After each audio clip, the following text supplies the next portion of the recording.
interject lang si Ay, okay, sige, go ahead, Juan Congressman. Paduano. Ano lang po, Miss Cassie, kasi kanina pa po narinig ko that you are not involved in Lucky South 999 operation.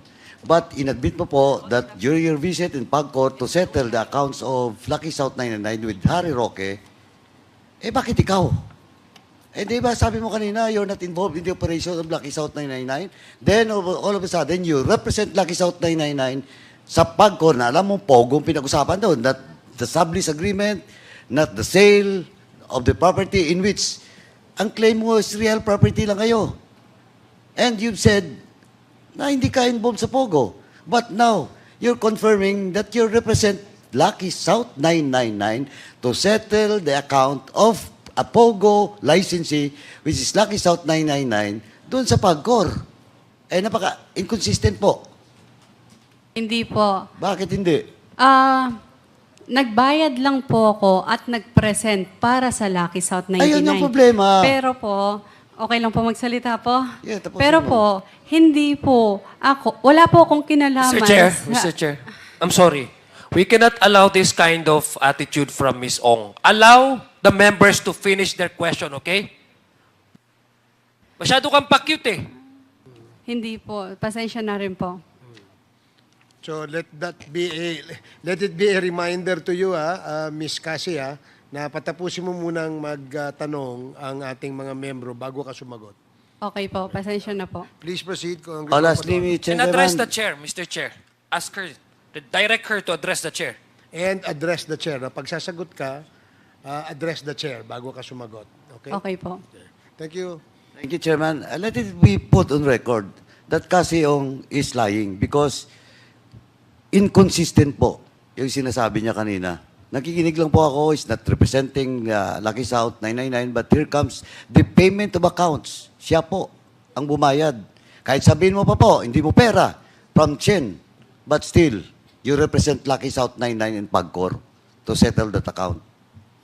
The next to interpolate is Congressman Keith Flores. You're recognized. Thank you, Mr. Chair. Ms. Casiong, I just want to be clarified on certain matters, specifically about Whirlwind and Lucky South 99. You testified earlier that you are 50% owner of Whirlwind Corporation. Tama po ba? 58 po, Mr. Chair. 58%. Okay, ang 58% na to, how much po ang binigay nyo or binayad nyo for the shares of stock representing 58% of Whirlwind Corporation? Mr. Chair, pwedeng hindi ko po sagutin yan. At bakit naman po? For privacy lang po. Well, you know, you have to understand that Whirlwind Corporation is involved in a very serious investigation with regards to the Pogo incident. Tama po ba, di ba? And that's why we want to find out also, since you are the majority stockholder, how much you put into that corporation. And that's why I think the question is also important for you to answer. Pasensya na po. I invoke. Pasensya na po, Mr. Chair. Sige po. I'll let it go for the meantime. No? Pabalikan ko yan. Now, ang Whirlwind naman po ang may-ari ng mga buildings in that Pogo Hub. Tama? Yes po, yung Kayo po ang buildings nagpagawa, no? Kasi? Kami Ang po. Whirlwind ang nagpa-construct Whirlwind po, opo. structures na yun. Now, in the construction of these buildings, na numbering about 45 buildings, no? How much ang nagastos ng Whirlwind Corporation? We'll double check it po, Mr. Chair. You being the majority stockholder does not know how much you spent for the 46 buildings? At least a ballpark figure man lang? Mr. Chair, na 3 times, bali, nung una pinatayo is phase 1 po, tapos sumunod yung phase 2 and phase 3 po. Okay nga. So give me a ballpark figure for phase 1. Sabihin natin. Magkano ang ginastos niyo? Ito-double check ko po, Mr. No, Chair. give me a ballpark figure. You're the majority stockholder. It's impossible na hindi mo alam anong ginastos nyo. Yes po, pero i-double Yes? check, i-double check ko po, Mr. Chair, for So that. wala kang Balikan ko po idea? kayo. Magkano ang ginastos nyo? Yung exact amount po, Mr. Chair, wala Ballpark po. nga eh. Hindi nga exact amount. Double check ko po, Mr. Chair. Double check pa rin. Opo. Okay, sige. Nakadalawa ka na ah. Okay. How about Lucky South 99? Are you a stockholder of Lucky South 99?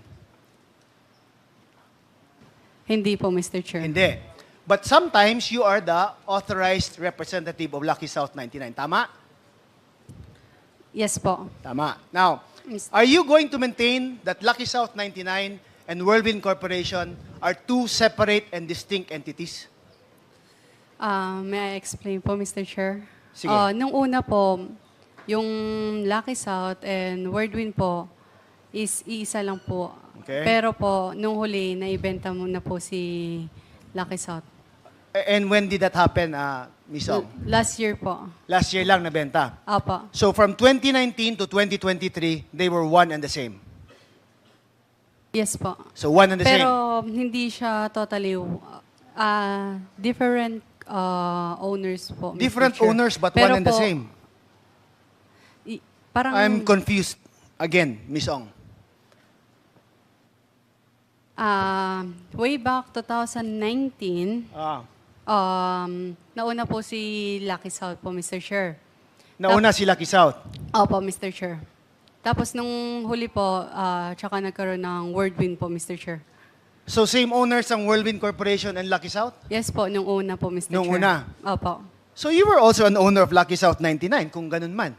Because Opo, you're nung the una. majority stockholder of Whirlwind. Yes po. But you Nung una. you just testified earlier that hindi ka part of Lucky South 99. Hindi po ako part po ng POGO operational, Mr. Chair. Wait. Hinihiwalay mo ang Lucky South 99 sa Pogo Operations? Ano? Kasi Mr. Chair, si Lucky South, pinaparental lang po talaga niya sa mga POGO po. Okay. So let me get this straight, ha? Whirlwind rents it out to Lucky South 99, tama? Yes po. Okay. And Lucky South rents it out to somebody else. Yes, to the Chinese po. Okay. But then you said earlier that Lucky South and Whirlwind are one and the same. So you meaning you're renting it to yourself? Konsultahin ko lang po yung abogado ko. No. kung paano po You yun. answer it. I mean,